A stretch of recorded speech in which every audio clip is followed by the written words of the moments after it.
Assalamualaikum warahmatullahi wabarakatuh. Perkenalkan, nama saya Adi Sulistiani, NPM 211434163. Saya mahasiswi dari Universitas Muslim Nusantara Al-Wasliyah Medan, program studi pendidikan guru sekolah dasar.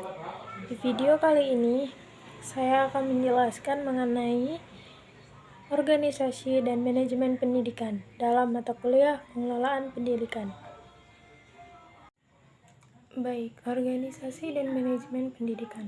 Organisasi adalah istilah dalam bahasa Latin yaitu organim, yang dapat berarti alat, bagian, anggota, dan badan.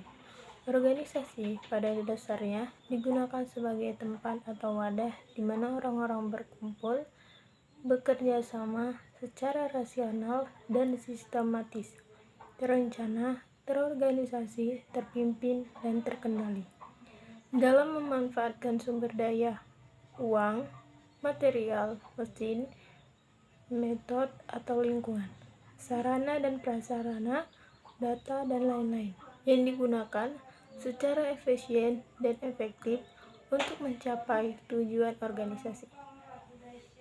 Di dalam organisasi dan manajemen pendidikan terdapat konsep dasar organisasi, yaitu 1.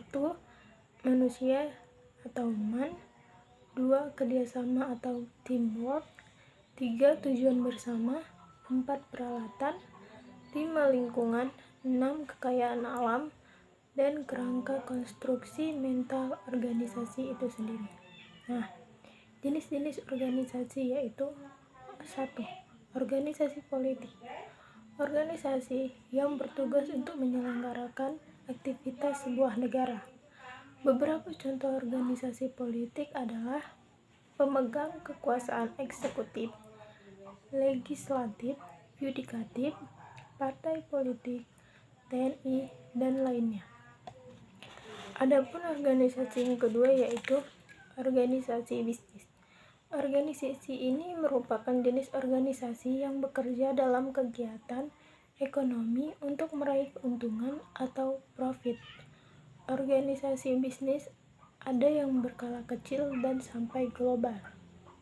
Yang ketiga yaitu organisasi profesi, yaitu sekumpulan orang-orang yang memiliki profesi yang sama umumnya membentuk satu kumpulan dengan tujuan tertentu. Contoh organisasi ini yaitu IDI atau Ikatan Dokter Indonesia, PARVI atau Perhimpunan Arti Film Indonesia. Yang keempat yaitu organisasi sosial. Organisasi ini yaitu organisasi yang dibentuk oleh masyarakat dengan berbagai tujuan. Ada yang dibuat untuk memenuhi kebutuhan ekonomi, kekurangan, kekeluargaan, ilmiah atau agama, dan lain-lain.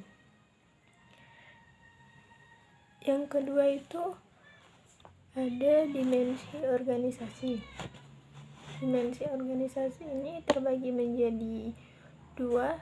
Yang pertama dimensi struktural, yaitu dimensi struktural adalah karakter organisasi yang bersumber pada sisi internal organisasi seperti tingkat formalitas organisasi, standarisasi pekerjaan, kompleksitas organisasi, hierarki organisasi, spesialisasi, sentralisasi, profesionalisme, rasional, personal, dan lain-lain.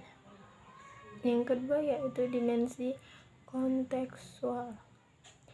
Dimensi kontekstual merupakan karakteristik organisasi yang menyeluruh yang ditentukan oleh 1. Ukuran atau besaran organisasi, 2. Teknologi yang digunakan, 3. Lingkungan organisasi, 4.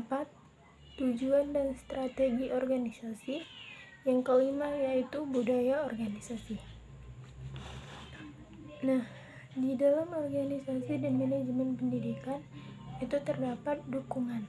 Dukungan antara lain yaitu pentingnya dukungan organisasi dalam penyelenggaraan sebuah manajemen pendidikan merupakan hal yang mutlak dilakukan. Demikian halnya dalam pendidikan manajemen, merupakan hal yang penting. Lembaga atau perusahaan yang bergerak dalam bidang pengelolaan barang memerlukan manajemen yang baik.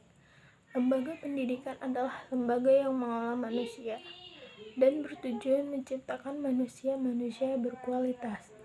Tentunya, hal ini lebih memerlukan pemikiran yang lebih ekstra dibandingkan lembaga-lembaga pengelola barang.